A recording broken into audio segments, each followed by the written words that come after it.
Dhe tani kemi vënë lidhjen me zotrin Bedre Lezi, i cili duket që është në lëvizje. I nderuar, faleminderit shumë për kohën që po ndani sot për ne dhe shikuesit tanë. Prandaj shumë ju kërkoj ndjes për kak se jemi me ekip, nuk po arrim që të ndalohemi në një vend nga se kemi disa detyra që jemi bashkë në një angazhim, domethënë sipas detyrave që kemi me i kry. E kuptoj. Zotri Lezi, unë thash që po përballemi me një realitet që na flet për një pasiguri të madhe në vendin tonë, për raste të shumta të përdorimit të armëve, të raste të shumta të përdorimit të dhunës brenda vetë familjes.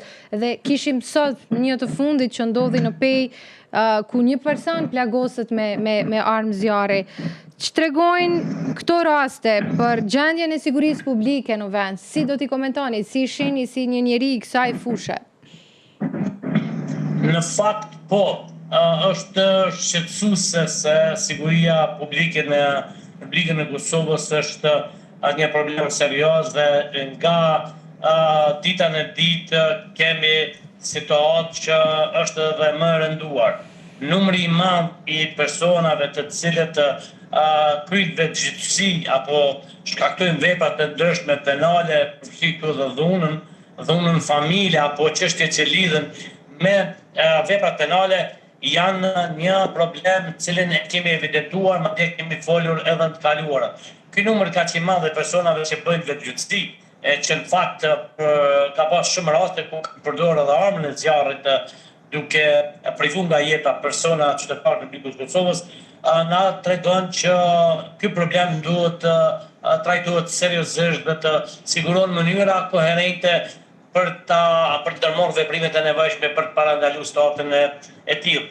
Ne kemi konstatuar se performanca e dobët e institucioneve të sigurisë dhe drejtësisë ka sjellur probleme të sigurisë publike.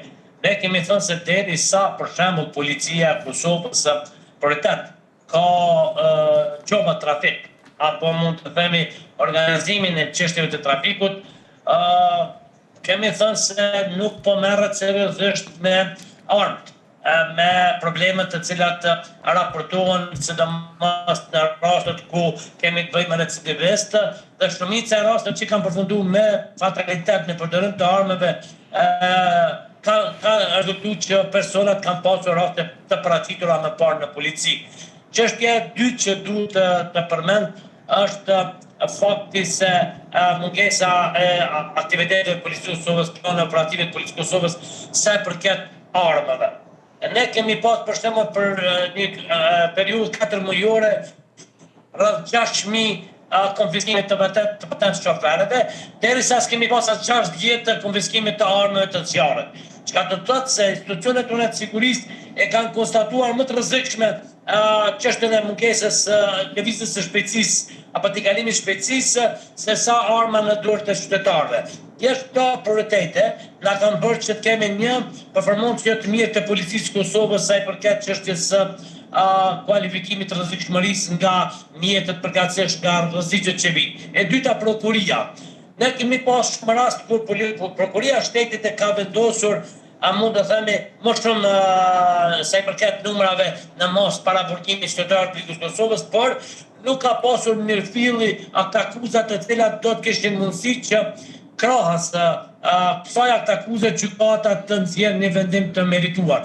Thjesht i është dhënë përparësi paraburgimeve jo akuzave të mirëfillta. Dhe pastaj gjykata. Numri i madh i rasteve që janë gjykuar ka marrë vëmendje përkatësisht është rritur vlerësimi për performancën e gjykatës, por jo lartësia e dënimeve. Në raste qytetar, për shembull, për një armë zjarri dënohen vetëm 500 euro, posedimi i armëve të zjarrit, krahas asaj që një qytetar dënohet tashmë me 500 euro për vozitje e patent konfiskuar, atëherë gjykata e ka kualifikuar shkallën e rrezikshmërisë të nivelit posedimit të armës zjarrit barabartë me rrezikun që një qytetar i Republikës Kosovës të ketë drejtuar automjetin me patent konfiskuar. Këtë prova publike, dëshmi që tregojnë një performancë e cila performancë ka shkaktuar vetë cënimin e sigurisë publike. Andaj, nga ky moment ne duhet të mendojmë sinqerisht për ta rikualifikuar vlerësimin e rrezikshmërisë së çështjes së vetëdrejtësisë, përdorimit të armëve të rrezikshme, si dhe raportimeve në stacione policore nëpër komunat të ndryshme të Kosovës dhe krahas kësaj të ndërmarrë veprime konkrete operative për me rikualifikuar situatën dhe me ndërmarrë plane me të cilat do të parandalojmë situatët e krijuara të ardhmen. E qartë. Dhe nisur nga krejt kjo që po thoni dhe ky realiteti që po shohim në vend, zotri Elezi, a mund të themi që në Kosovë është ende shumë e lehtë të sigurohet një armë ilegale? A guxojmë të mendojmë këtë?